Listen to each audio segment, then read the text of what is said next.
Hello बच्चों, तो हमने ये पढ़ लिया है कि आपका जो डीएनए था वो आपका सेमी कंजर्वेटिव नेचर दिखा रहा था। अब इस सेमी कंजर्वेटिव नेचर का फायदा डीएनए रेप्लिकेशन हम वो पढ़ते हैं।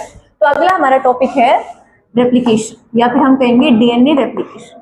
अगर हम बात करें रेप्लिकेशन का मतलब क्या होता है, तो रेप्लिकेशन का मतलब होता है जब एक डीएनए स्ट्रैंड अपनी खुद की कॉपी बनाए तो उसे हम कहते हैं रेप्लिकेशन। मतलब आपका डीएनए रेप्लिकेट कर गया, रेप्लिकेट करके अपनी कॉपी बना गया। अब बात करते हैं रेप्लिकेशन। देखो, सबसे पहले हम बात करेंगे हमारे यूकैरियोट और प्रोकैरियोट, दोनों में आपका रेप्लिकेशन देखने को मिलता है। क्या देखने को मिलता है? रेप्लिकेशन। मतलब आपके यूकैरियोट जैसे आपका ह्यूमन या फिर प्लांट, और प्रोकैरियोट जैसे आपके बैक्टीरिया, दोनों के दोनों क्या दिखाते हैं? आपका रेप्लिकेशन दिखाएंगे। रेप्लिकेशन के दौरान क्या करेंगे? अपने डीएनए को डबल, मतलब अपने डीएनए की कॉपी बनाएंगे। लेकिन इनमें कुछ डिफरेंसेस होते हैं। अगर मैं बात करूं यूकैरियोट्स की, तो यूकैरियोट का डीएनए रेप्लिकेशन न्यूक्लियस के अंदर होता है, क्योंकि हमने पढ़ा था यूकैरियोट में आपका वेल डिफाइंड न्यूक्लियस पाया जाता है जिसके अंदर आपका क्रोमेटिन मटेरियल पाया जाता है। प्रोकैरियोट्स में यही आपका साइटोप्लाज्म में होता है, क्योंकि हमने पढ़ा था भाई कि उनके पास कोई वेल डिफाइंड न्यूक्लियस नहीं होता है, तो उनका जो न्यूक्लियोइड है, जेनेटिक मटेरियल है, वो कहाँ पाया जाता है? साइटोप्लाज्म में पाया जाता है। इसके अलावा अगर हम बात करें डिफरेंसेस क्या देखने को मिलेंगे, तो देखो, यूकैरियोट्स में हमारे पास लीनियर डीएनए होता है, डबल स्ट्रैंडेड, और प्रोकैरियोट्स में हमारे पास इस तरीके से सर्कुलर डीएनए पाया जाता है। ठीक है, तो अब देखो, जहां से हमारा रेप्लिकेशन स्टार्ट होता है उसे हम बोलते हैं रेप्लिकोन। क्या बोलते हैं? रेप्लिकोन। अगर हम बात करें यूकैरियोट्स की, तो यूकैरियोट्स मल्टी रेप्लिकोनिक होते हैं, या फिर बहुत सारे रेप्लिकोन पाए जाते हैं, और इसमें एक रेप्लिकोन, अभी मतलब समझाएंगे, एक रेप्लिकोन पाया जाता है। और रेप्लिकोन में वो जगह जहां से रेप्लिकेशन स्टार्ट होना है उसे हम कहते हैं ओरिजिन ऑफ रेप्लिकेशन। तो यहाँ पे बहुत सारे ओराई मतलब ओरिजिन ऑफ रेप्लिकेशन पाए जाते हैं, यहाँ पे सिर्फ एक पाया जाता है। मतलब समझना इस बात का।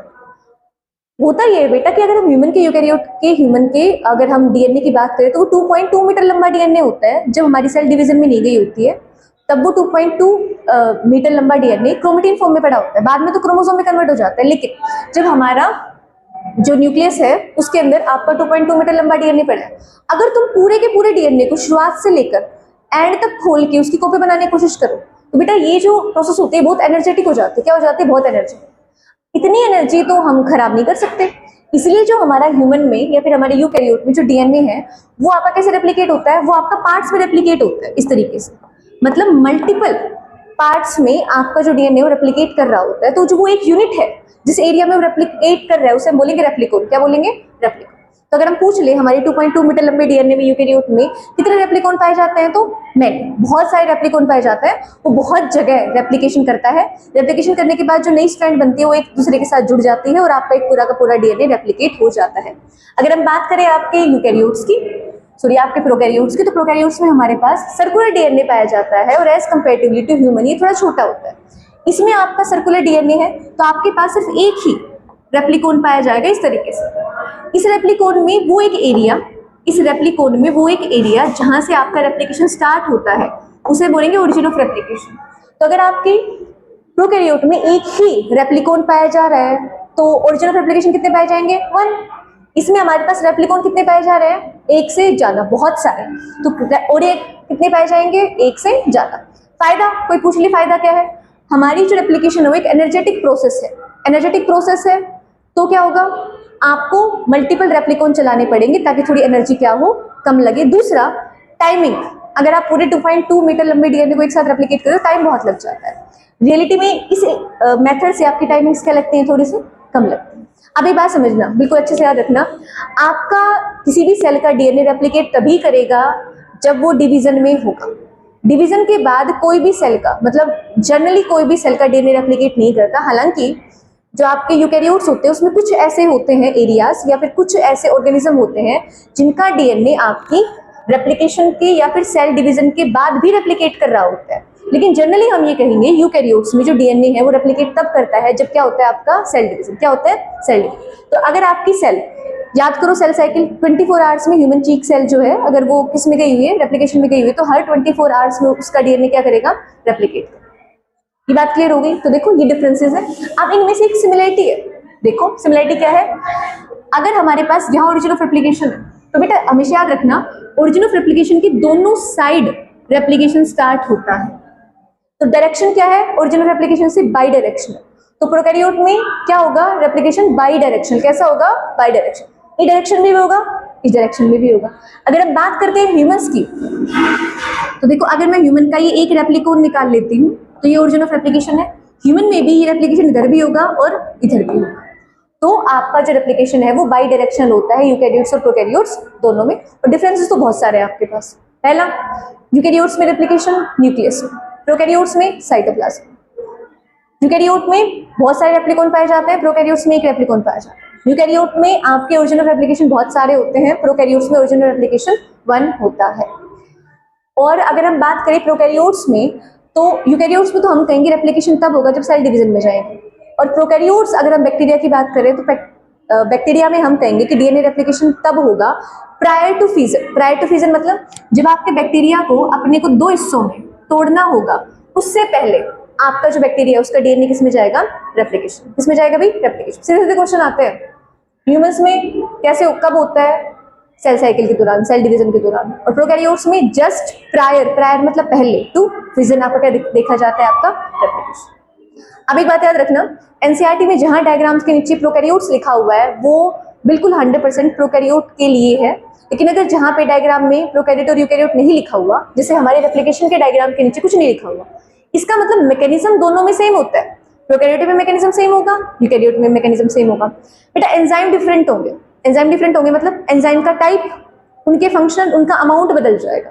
तो अब मैं जो आपको पढ़ा रही हूँ प्रोकैरियोट का पढ़ाऊंगी और प्रोकैरियोट के ही एंजाइम बताऊंगी, लेकिन जो सेम टाइप ऑफ क्या मैकेनिज्म होता है वो आपके यूकैरियोट में पाया जाता है। बस टाइप, जो एंजाइम के टाइप्स है और उनके नाम अलग हो जाते हैं।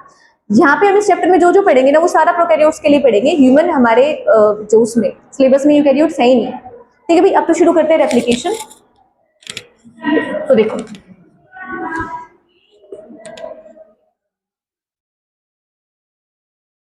हमने क्या किया, सबसे पहले हम बनाते हैं रेप्लिकेट। तो ये देख लो, इस तरीके से हमारा सर्कुलर अगर प्रोकैरियोट का डीएनए है और इस तरीके से हमारे यूकैरियोट का डीएनए है, तो हम कहेंगे एक रेप्लिकोन ये है, एक रेप्लिकोन ये है। यहाँ पे हम रेप्लिकोन किसको मानेंगे? इसको। देखो अगर आप इस मिडिल पोर्शन को लेते हो दोनों स्ट्रक्चर सेम बनते हैं, तो मैं आपको इस तरीके से एक स्ट्रक्चर ले लेती हूँ। ये आपका क्या हो गया? रेप्लिकोन। क्या हो गया बेटा? रेप्लिकोन। इस रेप्लिकोन में ये क्या है आपका? Origin of replication. क्या है? Origin of replication.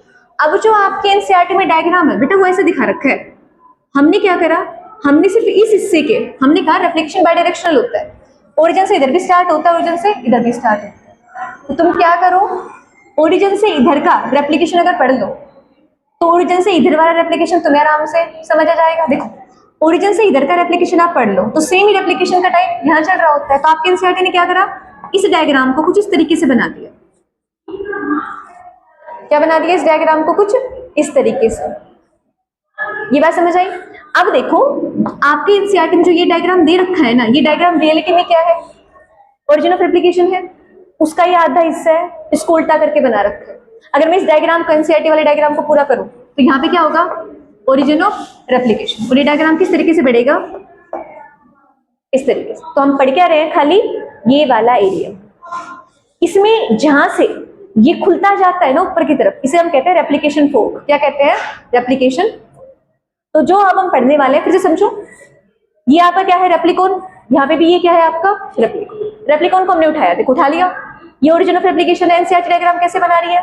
इसको बीच में से हटा के इस तरीके से उल्टा। ये देखो अगर हमने ये रेप्लिकेशन का पोर्शन यहाँ पे पढ़ लिया तो इसके सामने हम सेम टू सेम लगा सकते हैं। ये बात समझ आई? तो बेटा कभी भी रेप्लिकेशन इतना नहीं होता, इसके सामने भी हो रहा होता है। ये बात क्लियर हुई? अब देखो आगे पढ़ते हैं। तो हमने क्या करा, हमने आपके एक रेप्लिकोन वाले एरिया से, ओरिजिन ऑफ रेप्लिकेशन से, हमने इस तरीके से एक रेप्लिकेशन फोर्क बना लिया। बेटा हम नंबरिंग कैसे करेंगे इस रेप्लिकेशन फोर्क की? देखो जो आपके डीएनए की बिगिनिंग की स्ट्रैंड है ना, उसकी नंबरिंग हम बिल्कुल बिगिनिंग में करेंगे। जैसे मान लो यहाँ पे 5 था, ठीक है? तो अब अगर आप लास्ट में इसकी लास्ट स्ट्रैंड के पास जाओ तो उसके पास एंड क्या होगा? 3। तो तुम क्या मानोगे? इसको 3 ले लोगे। अगली जो स्ट्रैंड होगी उस पे क्या होगा? 3 और इस पे क्या होगा? 5। ठीक है, अब हम शुरुआत करते हैं। सबसे पहले जो आपका एंजाइम होता है, यहां से शुरुआत कर रहे हैं। सबसे पहले जो आपके यहाँ पे जो रेप्लिकोन बना हुआ है, इस रेप्लिकोन में जो हाइड्रोजन बॉन्डिंग है बेस पेयर्स के बीच में, बेस पेयर्स के बीच में जो हाइड्रोजन बॉन्डिंग है उनको तोड़ने के लिए या फिर आपके इस रेप्लिकोन को खोलने के लिए सबसे पहला एंजाइम आता है हेलिकेज। कौन सा आता है बेटा? हेलिकेज। तो हेलिकेज क्या करेगा? देखो यहाँ ओरिजिन ऑफ रेप्लिकेशन मान लो, हेलिकेज सबसे पहले इन दोनों स्ट्रैंड को एक दूसरे से अलग करेगा। कैसे करेगा? हाइड्रोजन बॉन्डिंग को तोड़ के। सबसे पहला एंजाइम कौन सा आया? हेलिकेज। अब एक बात सोचो, तुमने एक गूथ की चोटी ले रखी है, तुम उस गूथ की चोटी को बीच से इस तरीके से खोल रहे हो, तो क्या करोगे? पीछे आपकी जो गूथ है वो क्या होती जाती है? थोड़ी सी टाइट होती जाती है, कोइल्ड होती जाती है। तो सेम गोज टू डीएनए। अगर सोचो तुम इस साइड के हिस्से को इस तरीके से पड़े खींच रहे हो, तो साइड का हिस्सा ये क्या होता जाएगा?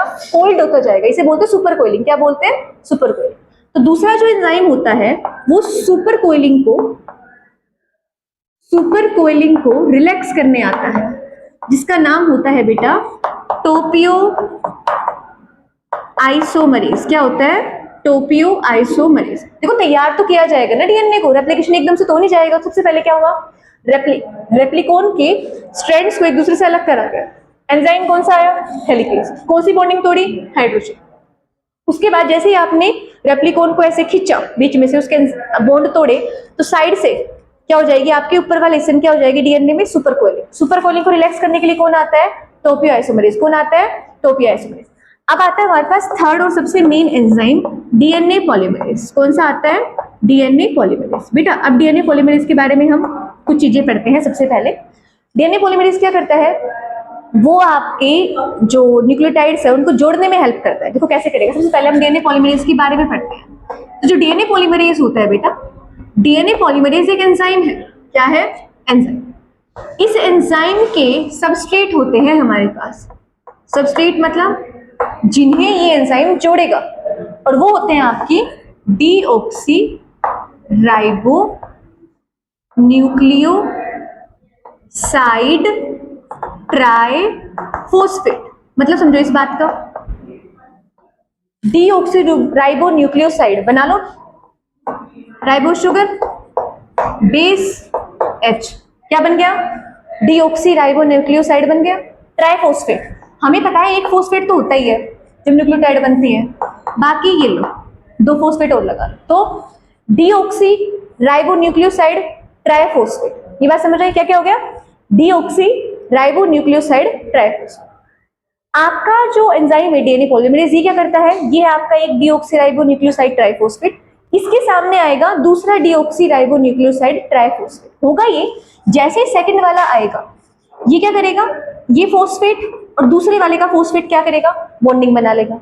तो एक तो न्यूक्लियोटाइड ये बन गया, अगला न्यूक्लियोटाइड ये बन गया, और जो एक पीपीआई निकलता है ना, ये एनर्जी प्रोवाइड करता है। अभी हमने कहा था कि हमारे रेप्लिकेशन के दौरान हमें बहुत सारी एनर्जी लगती है।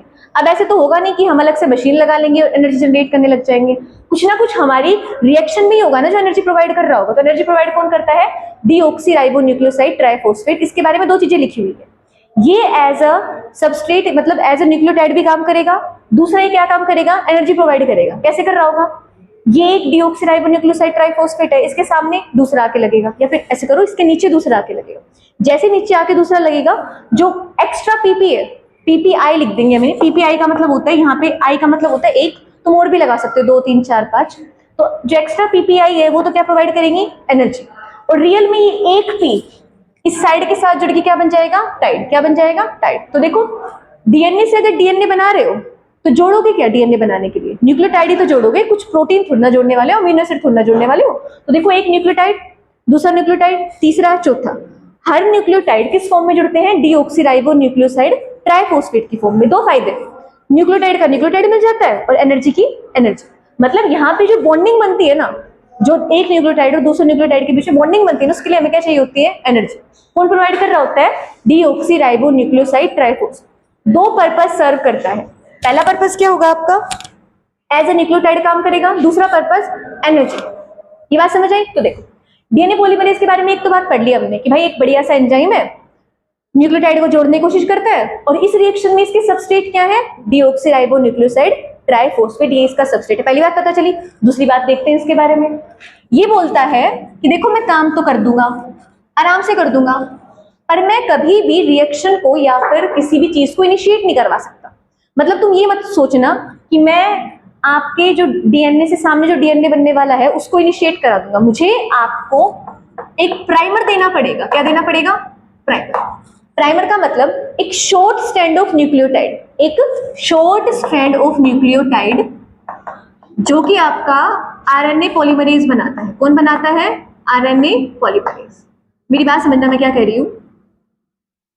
डीएनए पॉलीमरेज खुद से स्ट्रैंड बनाना इनिशिएट नहीं कर सकता, इसलिए उसे क्या चाहिए? एक बिगिनिंग चाहिए। क्या चाहिए? बिगिनिंग। बिगिनिंग कौन प्रोवाइड कराता है? प्राइमर। कौन कराता है? प्राइमर। बना कौन रहा होता है उसको? RNA polymerase. प्राइमर्स क्या होते हैं? Primers short strand of nucleotide होते हैं, 10 की 8 की ऐसे न्यूक्लियोटाइड जुड़ के क्या बना रहे होते हैं? प्राइमर। पहली रिक्वायरमेंट इसने बता दी भाई कि मैं प्राइमर चाहिए। दूसरी रिक्वायरमेंट और बताई इसने बोला भाई मैं हमेशा थर्ड एंड, मेरे को ना थर्ड एंड प्रोवाइड करके दो, मैं उस थर्ड एंड पे ही आपके न्यूक्लियोटाइड जोड़ सकता हूं। मतलब मेरे को एक थर्ड एंड दो, मैं न्यूक्लियोटाइड उस थर्ड एंड से जोड़ना ही शुरू करूंगा। अगर मैं थर्ड एंड पे न्यूक्लियोटाइड जोड़ता जा रहा हूं, समझो ये आपका 5 एंड है, ये आपका थर्ड एंड। अगर आपका डीएनए पॉलीमरेज इस थर्ड एंड पे ही न्यूक्लियोटाइड जोड़ता हुआ चलता है तो बताओ लेंथ किस डायरेक्शन में बढ़ रही है? थर्ड डायरेक्शन में बढ़ रही है ना, तो हम कहेंगे आपका डीएनए पॉलीमरेज 5 से 3 की तरफ लेंथ बढ़ाता है। इसे बोलते हैं 5 to 3 पॉलीमराइजेशन एक्टिविटी। क्या बोलते हैं? 5 to 3 पॉलीमराइजेशन एक्टिविटी। समझो ये मान लो ये डीएनए का स्ट्रैंड है, ये 5 है, ये 3 है। डीएनए पॉलीमरेज बोलता है मैं थर्ड एंड पे ही नए न्यूक्लियोटाइड जोड़ूंगा। जोड़ता जा भाई तुम थर्ड एंड पे। लेंथ कहां की तरफ बढ़ रही है? थर्ड की तरफ। इसलिए बोलते हैं डीएनए पॉलीमरेज की एक्टिविटी किस साइड होती है? 5 से 3। इसका मतलब वो कहां जोड़ता मिलेगा आपको? थर्ड है।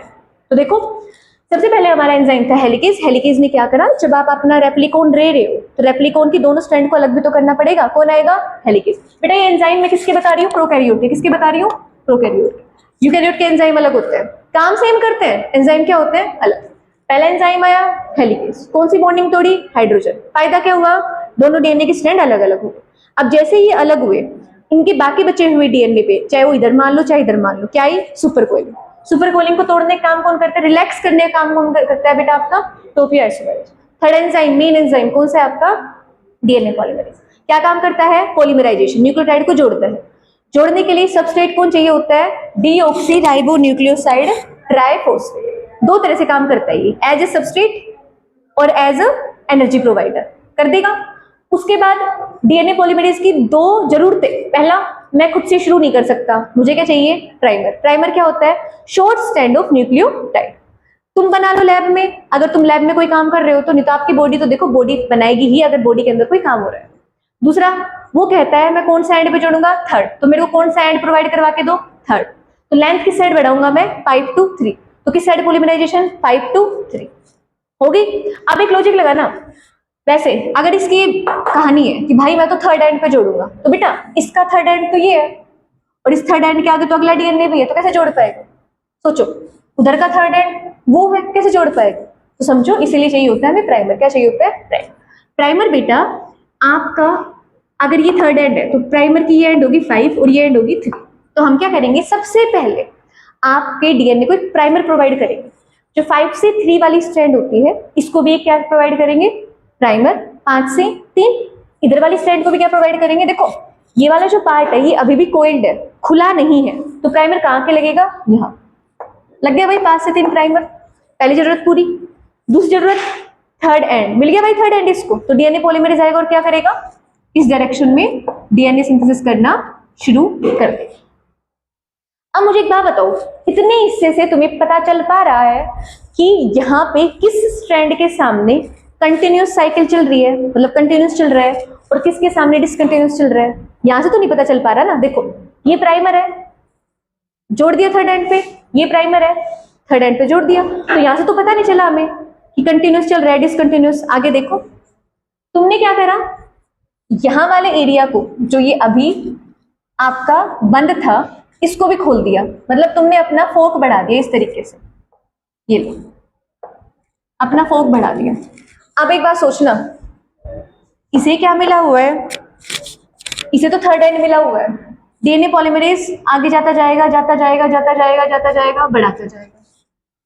यहां देखो थर्ड एंड यहाँ पे है, सिर्फ यहां तक बढ़ाया है, यहाँ पे नहीं है कोई, इसका मतलब फिर से कौन आएगा, प्राइमर। प्राइमर कहाँ जुड़ेगा, 5 to 3, फिर से इस डायरेक्शन में आप यहाँ शुरू हो जाएगी, पॉलीमराइजेशन शुरू हो जाएगी। इसका मतलब 5 to 3, ये आपका कौन सा था, 5 to 3 स्ट्रैंड जो होता है इसे हम बोलते हैं लीडिंग स्ट्रैंड। क्या बोलते हैं, लीडिंग।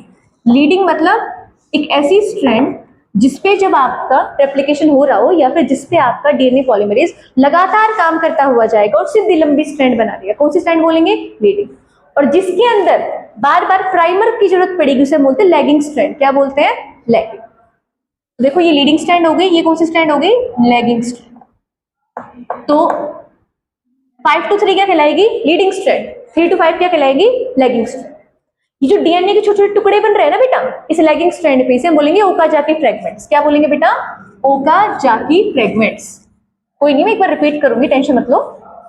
इसको हम बोलेंगे, टुकड़ों को हम बोलेंगे ओकाजाकी फ्रेगमेंट। क्या बोलेंगे, ओकाजाकी फ्रेगमेंट। अब इसे हम बोलते हैं कंटिन्यूस सिंथेसिस। क्या बोलते हैं, कंटिन्यूस। इसे हम बोलते हैं भाई डिसकंटिन्यूस सिंथेसिस। देखो हुआ क्या, 5 से 3 स्ट्रैंड कैसी है, लीडिंग स्ट्रैंड, क्योंकि इस पे जो इसके सामने जो भी डीएनए बनता है वो कैसा बनता है, लगातार बनता है। इसके सामने कैसे बनता है, टूट टूट के मतलब पार्ट्स में बनता है, इसलिए हम क्या बोलेंगे, लैगिंग स्ट्रैंड। इन डीएनए के टुकड़ों को क्या बोलेंगे हम, ओकाजाकी फ्रेगमेंट। क्या बोलेंगे बेटा, ओकाजाकी फ्रेगमेंट। अब मुझे एक बात और बता दो, ये आपका ओरिजिन ऑफ रेप्लिकेशन है। ये आपका जो डीएनए बन रहा है नया 5 से 3 डायरेक्शन में, ये towards the origin of replication बन रहा है या away from origin of replication बन रहा है, अवे। इसका मतलब लीडिंग स्ट्रैंड पे जो डीएनए बनता है वो कहां जाता है, away from origin of replication. और जो लैगिंग स्ट्रैंड पे बनता है वो कहां जाता है, towards the origin of replication. Very good, ये बात समझ आई इतनी। अब देखो डीएनए पॉलीमरेज के पास बेटा दो एक्टिविटी होती है। जब वो अपना ये काम करता हुआ जाता है ना, और इसने यहां तक पूरा रेप्लिकोन कवर कर लिया एक साइड का, तो अब इसके आगे तो होना नहीं सिंथेसिस। तो डीएनए जो पॉलीमरेज है उसकी एक और एक्टिविटी होती है बेटा, वो होती है प्राइमर रिमूविंग। कौन सी होती है, ये क्या करेगा, उल्टा चल के ऐसे याद रख लो, प्राइमर रिमूव कर देगा यहाँ पे। ये आपके पास कौन सा एंड था, थर्ड एंड था। यहाँ पे देखो ये भी थर्ड एंड था, ये वाला ऐसे याद रखो, ये वाला थर्ड एंड था आपके पास, है ना, थर्ड एंड था ना ये, तो थर्ड एंड चलता हुआ आ रहा होगा, यहाँ से प्राइमर रिमूव हो जाएंगे यहाँ पे। तो देखो प्राइमर रिमूव का काम किसने करा, डीएनए पॉलीमरेज। फिर जो ये गैप क्रिएट हो गया, इसको फिल करने का काम कौन करेगा, फिर से डीएनए पॉलीमरेज। देखो बेटा थर्ड एंड मिला हुआ है, थर्ड एंड छोड़ के गया था ना, देखो प्राइमर 5 से 3, तो थर्ड एंड छोड़ के गया हुआ था प्राइमर, तुमने प्राइमर हटा दिया तो एंड कौन सा बचा, थर्ड। डीएनए पॉलीमरेज काम कर सकता है, लो कर दिया। यहाँ पे कौन सा एंड छोड़ गया हुआ था, थर्ड। डीएनए पॉलीमरेज काम कर सकता है, लो कर दिया। तो बेटा ये जो प्राइमर रिमूव करता है डीएनए पॉलीमरेज, इसके बाद जो गैप फिलिंग का काम होता है, गैप फिल, इसका काम किसका होता है, डीएनए पॉलीमरेज। किसका होता है बेटा, डीएनए पॉलीमरेज। पर एक बात समझो, ये तो तुम्हारी पुरानी स्ट्रैंड थी और ये अब नई बनी है, तो बेटा गैप फिल हुआ है, स्ट्रैंड जुड़ी नहीं है। इसको जोड़ने का काम करता है लाइगेज। कौन सा काम करता है, लाइगेज। तो मुझे एक बात बताओ, अगर मैं एक डीएनए स्ट्रैंड और दूसरे डीएनए स्ट्रैंड को जोड़ रही हूँ तो दोनों के बीच में कौन सी बॉन्डिंग बनेगी, अगर मैं एक डीएनए स्ट्रैंड और दूसरे डीएनए स्ट्रैंड को जोड़ रही हूँ दोनों के बीच में बनेगी फोस्फोडाइएस्टर बॉन्डिंग। कौन सी बनेगी बेटा, फोस्फो, क्योंकि देखो न्यूक्लियोटाइड कैसे जुड़ते हैं एक दूसरे से, फोस्फोडाइएस्टर। तो फोस्फोडाइएस्टर लाइगेज, अगर हम ये पूछ रहे लाइगेज कौन सी बॉन्डिंग बनाता है, तो कौन सी बनाता है बेटा, फोस्फोडाइएस्टर। इससे ज्यादा प्रोकैरियोट्स में नहीं समझाया हुआ, एक बार रिपीट करती हूँ फिर से। सबसे पहले अपन क्या लेंगे, रेप्लिकोन। रेप्लिकोन ले आओ। रेप्लिकोन का वो पोर्शन जहां पे हमें रेप्लिकेशन करना है, उसपे सबसे पहले एंजाइम कौन सा आएगा आपका, हेलिकेज। हेलिकेज का काम क्या होता है, बीच की हाइड्रोजन बॉन्डिंग तोड़ना और आपके सारा गैप क्रिएट कर देना। क्रिएट हो गया। अब जैसे बीच की हाइड्रोजन बॉन्डिंग टूटेगी बेटा, साइड में क्या आएगी, सुपर कोइलिन। कौन सा एंजाइम आएगा, टोपियोआइसोमरेज। क्या करेगा, रिलैक्स कर दिया। अब सबसे मेन एंजाइम आता है कौन, डीएनए पॉलीमरेज। काम क्या होता है इसका, न्यूक्लियोटाइड को जोड़ना। इससे इसका जो सबस्ट्रेट होता है इस एंजाइम में कौन सा होता है, डीऑक्सीराइबोन्यूक्लियोसाइड ट्राइफॉस्फेट। ये दो काम करेगा, एक न्यूक्लियोटाइड, दूसरा एनर्जी। इसके डीएनए पॉलीमरेज के दो जरूरतें होती हैं। पहली जरूरत प्राइमर दे दो मेरे को, दूसरी जरूरत प्राइमर दे दी, दूसरी मैं उसने ये कहा कि भाई मेरे को तो थर्ड एंड चाहिए, मैं थर्ड एंड की तरफ ही क्या ऐड करूंगा, न्यूक्लियोटाइड ऐड करूंगा। अगर वो थर्ड एंड की तरफ न्यूक्लियोटाइड ऐड कर रहा है तो पॉलीमराइजेशन किस साइड करता है, 5 to 3। किस साइड करता है बेटा, 5 to 3। अब इसने क्या करी, हमने एक प्राइमर दे दिया भाई इसको, यहाँ पे भी हमने क्या करा, एक प्राइमर दे दिया। डीएनए पॉलीमरेज आया, इस साइड सिंथेसिस शुरू कर दी, यहाँ पे सिंथेसिस शुरू होगी। तो देखो इतने स्ट्रैंड में तो हमें पता नहीं चला कि लीडिंग कौन सा है लैगिंग कौन सा है। हमने क्या करा, थोड़ा और खोल दिया, सेम हेलिकेज और ये सब आके दोबारा लगे और ये खोल दिया। बेटा ऐसा होता है, हेलिकेज और टोपियोसोमेरेज तब तक नहीं हटते जब तक वो रेप्लिकोन पूरा नहीं हो जाता। तो हेलिकेज भी चल रहा होता है, टोपियोसोमेरेज भी चल रहा होता है, ठीक है, सब चल रहे होते हैं और ये सब काम साथ साथ साथ हो रहा होता है। अच्छा एक लाइन और रहेगी, सॉरी बेटा, एक बात समझो, अगर आपका हेलिकेज ने हाइड्रोजन बॉन्डिंग तोड़ी है, डीएनए को अलग अलग करा है, तो बेटा डीएनए की तो कैपेबिलिटी होती है दोबारा बॉन्ड बनाने की। इसको स्टेबलाइज करने के लिए ये हमारा फोर्थ एंजाइम है डीएनए पॉलीमरेज। थर्ड होता है हमारा SSP, single stranded binding protein. क्या होता है, सिंगल स्ट्रैंडेड बाइंडिंग प्रोटीन। ये कब काम करता है, जब आपका हेलिकेज आपके स्ट्रैंड्स को अलग कर चुका होता है, दोबारा जुड़ ना जाए, इसलिए ये उन दोनों स्ट्रैंड पे आके चिपक जाता है, उनको जकड़ के रख लेता है ताकि दोबारा क्या ना करे। डीएनए पॉलीमरेज आ गया, थर्ड डायरेक्शन में पॉलीमराइजेशन कर दी। फिर डीएनए पॉलीमरेज का दूसरा काम प्राइमर रिमूविंग कर दी भाई, प्राइमर रिमूव कर दिए, ये लो कर दिए। लेकिन आपके डीएनए को क्या मिल चुकी है, थर्ड एंड मिल चुका है। तो डीएनए पॉलीमरेज क्या करेगा, गैप फिलिंग। क्या करेगा, गैप फिलिंग, नया डीएनए बना देगा, बना दिया भाई नया डीएनए। अब गैप फिलिंग तो किसने करी, डीएनए पॉलीमरेज ने। इन गैप फिल के बाद इस डीएनए स्ट्रैंड को जोड़ेगा कौन, लाइगेज। लाइगेज कौन सी बॉन्डिंग कर रहा होता है, फॉस्फोडाइस्टर। हेलिकेज कौन सी तोड़ता है, हाइड्रोजन। पूछ ले, लीडिंग जो स्ट्रैंड होती है उसके सामने वाली strand away from the origin बनती है, लैगिंग के सामने वाली स्ट्रैंड टुवर्ड्स द ओरिजिन बनती है। अब तुम्हारा होमवर्क ये रहेगा, इसके सामने जो हमने कहा था ना बाई डायरेक्शनल होती है, तो इसके सामने भी होगा कुछ ना कुछ, वो तुम बना के देखोगे, ठीक है। देखो आज के लिए इतना बहुत है रेप्लिकेशन, कल हम अगला फर्दर जो काम है वो शुरू करेंगे बेटा। Thank you.